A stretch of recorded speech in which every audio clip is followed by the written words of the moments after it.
Number 3. Find the HCF of 15a square b and 20ab square. Solution. We have 15a square b and this is 20ab square.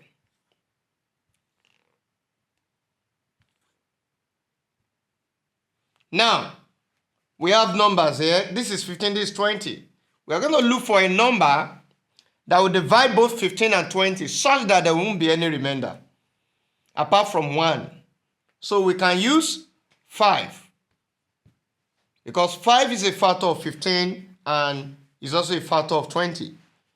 Now, 15 divided by 5, what do we have? We have 3. So we bring down the a square b here. Now, 20 divided by 5, we have what? 4. So we have 4ab squared.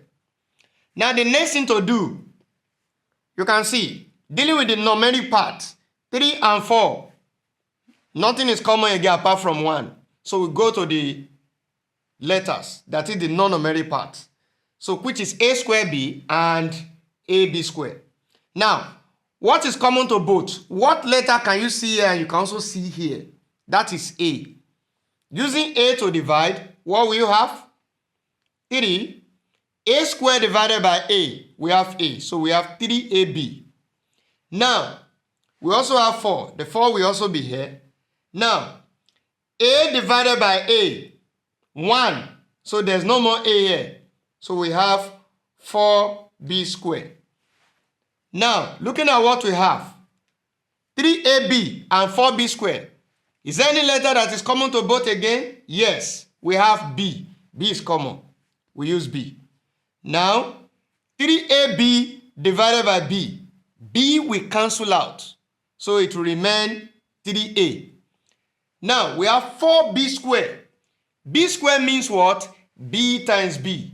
And b times b divided by b, it will remain 1b. One of the b will cancel out. So we have 4b here. Now, looking at what we have, 3a and 4b. We don't have any other factor except 1 again. And we are not interested in 1. So in that case, we can now get our HCF. That is HCF of 15a square b and 20ab square equals to what? The product of what we are having here. The product of this. So we have 5 times a times b. And that is equals to what? 5ab. That is the solution to the problem.